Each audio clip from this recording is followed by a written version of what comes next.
Conociendo la ley, nuestro sector, para que usted pueda informarse, por supuesto, de la mejor manera con los mejores abogados. Estamos con el doctor Wenceslao Chávez, consultor en gestión legal, marketing jurídico y coaching organizacional. Bienvenido, doctor, gracias por estar con nosotros. Siempre es un placer.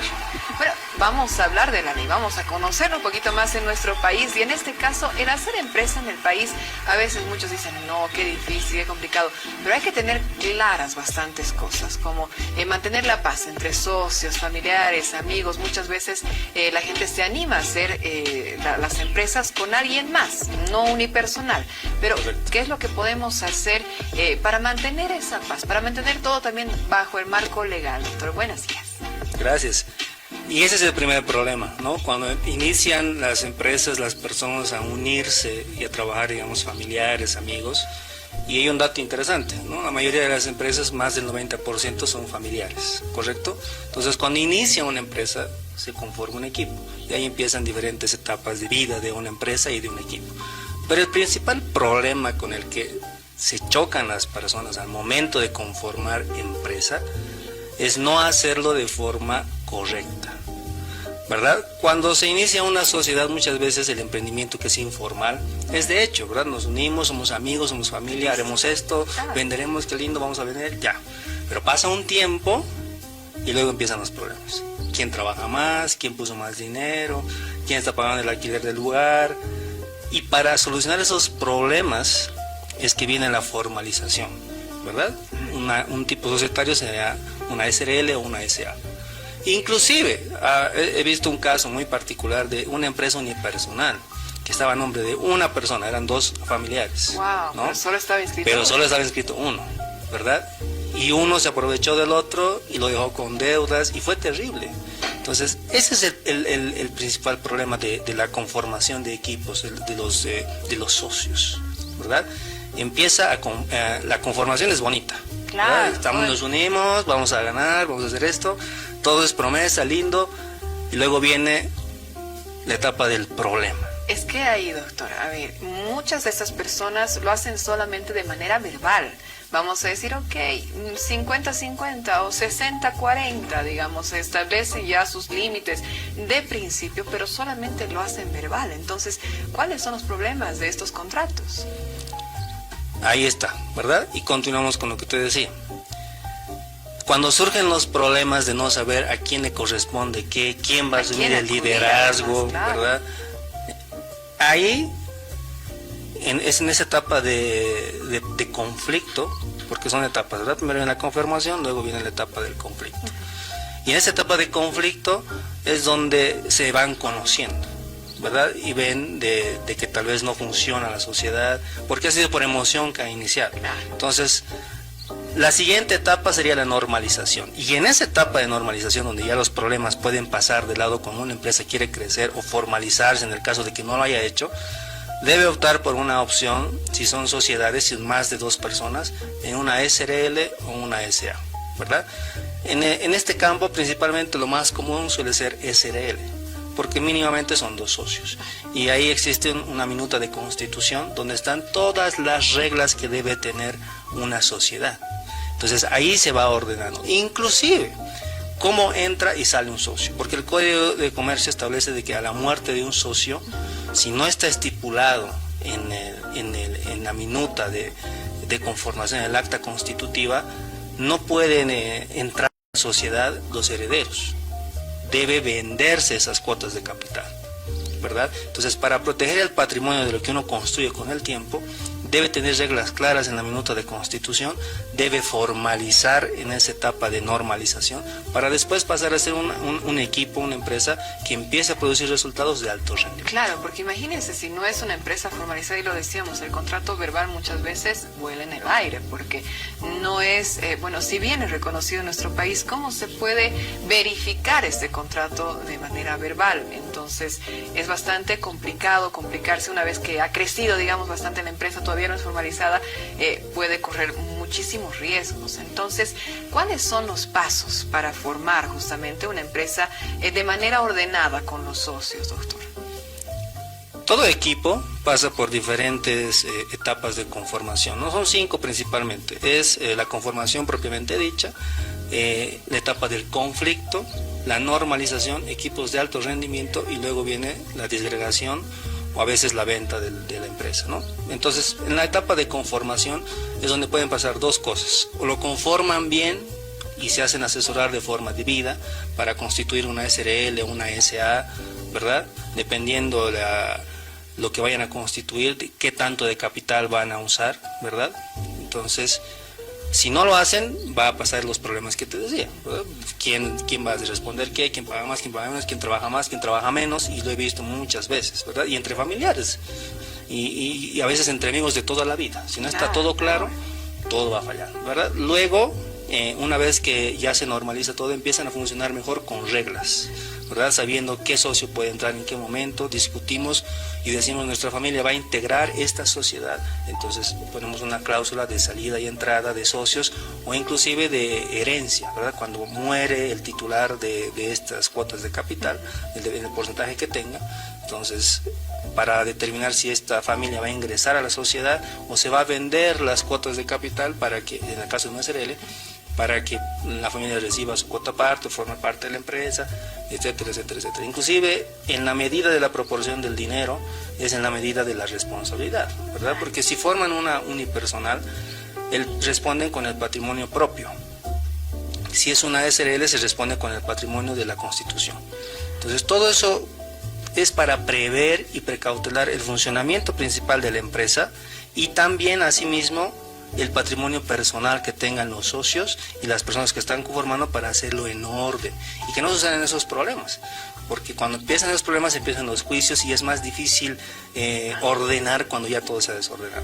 Claro. Llega un punto, ¿no? Y entonces, ¿cuáles son esos pasos para ordenar en nuestro país? Tenemos que acudir primero a impuestos, primero tal vez a la alcaldía con licencia de funcionamiento. ¿Cuáles son esos pasos que tienen que seguir las empresas? Por lo general, en una cierta informalidad, a pesar de eso, tienen NIT, tienen licencia de funcionamiento, ¿verdad? Y si no lo tienen, deberían empezarlo a abrir, porque después vienen fiscalizaciones y pasan problemas. Claro. Luego viene la constitución de una sociedad en el CEPREC, y en el caso de SRL se hace a través de un instrumento público en las notarías, ¿verdad? Con la minuta de constitución, el acta constitutiva, que se hace a través de una asamblea de los socios que están conformando esa sociedad, ¿verdad? Entonces ese es el paso principal. Luego de que está constituida la empresa, ya con ese nombre pueden volver a hacer algún trámite de cambio de domicilio o nombre, tal vez en impuestos nacionales. Después el registro de empleadores en el Ministerio de Trabajo, si tienen trabajadores, asegurarlos en el seguro de corto y largo plazo. Son trámites de formalización que permiten dar seguridad a ese patrimonio que se está invirtiendo, para que en un futuro ese patrimonio también se proteja, no solo para ellos, sino para su familia y posteriores. Claro, y además justamente siga creciendo, y como decía, en la formalidad, y todo en paz, todo en papeles, todo tranquilo, para los socios, para los familiares. Correcto, para sí. los amigos, porque muchas veces dicen, especialmente entre amigos, dicen: no, mejor no hacer negocios porque puede terminar mal, doctor. Y a veces termina mal. No, es increíble la cantidad de casos de por la emoción. Forman negocios, a veces no lo hacen bien y empiezan los conflictos y luego no se hablan más. Exacto. ¿Verdad? Y justamente para evitar todas esas cosas, ese orden debería ser una regla, porque es algo que uno lo hace de forma voluntaria, a pesar de que la informalidad rige en nuestro país. 80%. Sí, 86%, pero la formalidad trae oportunidades de crecimiento y muchas otras cosas más, ¿no? Para evitar ese tipo de conflictos financieros, legales, tributarios y otras cosas. Y a ver, ¿cuáles serían esos conflictos, doctor? Especialmente financieros. Pueden llegar a bloquear cuentas incluso. Problemas financieros de administraciones de empresas entre socios y que tal vez no han formalizado su negocio, siempre va en quién recibe más y quién recibe menos y por qué, ¿verdad? Y eso, en una estructura societaria, en una minuta de constitución, se define en la proporción del aporte de capital. Por ejemplo, si una sociedad se va a conformar con 20.000 bolivianos, ¿verdad?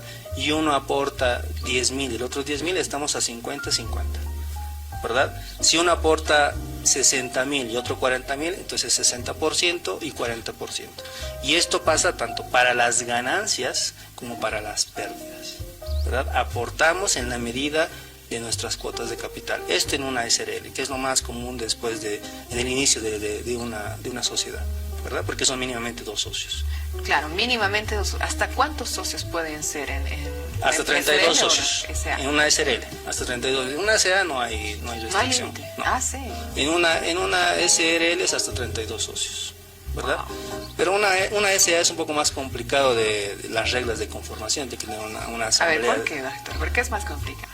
Porque es un tipo de societario donde mínimamente se conforma de 3 socios. Y este tipo de sociedades se hace con capitales grandes, porque tienen que tener una asamblea, ¿verdad? Un directorio de representantes y tienen que tener los fiscalizadores, ¿verdad? Síndicos o los que fiscalizan la administración. Es un grupo más grande de gente, ¿verdad? A diferencia de que 2 personas, en el caso, por ejemplo, tú y yo iniciamos una empresa, podemos hacer eso como no podemos hacer, es una opción en una SRL. En una SA es una regla. Entonces, una SA está diseñada para grupos más grandes de personas, donde intervienen más personas, más trabajadores y así también un capital mayor, ¿verdad? Y en el caso, digamos, de una SRL que tenga que, digamos, convertirse en una SA porque ya ha crecido demasiado, ¿cuándo saben el momento que tiene que convertirse en SA? Eso responde en la necesidad y en la medida de la actividad comercial.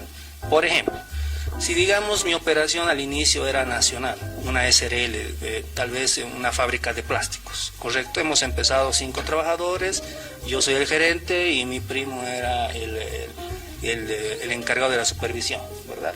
Todo en familia. Digamos. Pero ha crecido tanto que tenemos ofertas de exportación de estos plásticos. Tenemos más personal, tenemos más movimiento comercial, ya tenemos una dirección, un departamento jurídico de recursos humanos, necesitamos más manos y más oportunidad. Entonces lo que se hace es incrementar el capital en muchos casos y también dependiendo de lo que el directorio prevea, la transformación de una SRL a una SA. Igual se hace a través de instrumento público, a través de una minuta de constitución. Ah, perfecto. Entonces pueden hacerlo en cierto momento, pero ahí... Correcto, pero depende mucho del giro de la actividad comercial y cómo vaya evolucionando este negocio, ¿verdad? Porque es para capitales más grandes por lo general. Claro, increíble. Ahí lo tienen. Lo mejor, evite los conflictos entre socios, entre amigos, entre familia. Como dicen, las cosas claras. Es mejor hacerlo así, de manera legal, todo escrito, absolutamente hasta el más mínimo detalle para no tener ningún conflicto más adelante. Y por supuesto, como siempre les recomendamos, formalizar su empresa, formalización de su negocio, eso es lo más importante. Doctor, Correcto. ¿Dónde lo encontramos, por favor? ¿Cuáles son sus datos de contacto, de dirección, de redes sociales, todo? Mi número de contacto es 787-93247 y pueden escribirme, agendamos una cita, allá volvemos a la presencial porque ya no hay problemas, ¿verdad? Después, cualquier asesoramiento o consulta sobre temas empresariales, pues Legalmins, que es la firma que yo lidero, está presta para servir, ¿correcto? Y me pueden encontrar también a mí en redes sociales, en Facebook, en LinkedIn, con el nombre igual, Wenceslao Chávez, y listo para servirles en lo que ustedes deseen, para evitar estos conflictos principalmente, que es muy común. Claro que sí, así que ya lo sabe, escríbale, ya tiene los contactos y nosotros por supuesto le estaremos mostrando este sector de Conociendo la Ley acá en Impulsando la Mañana por los lunes. Muchísimas gracias, doctor, y lo esperamos la siguiente semana. Claro que sí. Nos vemos y por supuesto usted tendrá todos esos consejos importantes legales, pero acá también tenemos consejos importantísimos para darles en Impulsando la Mañana.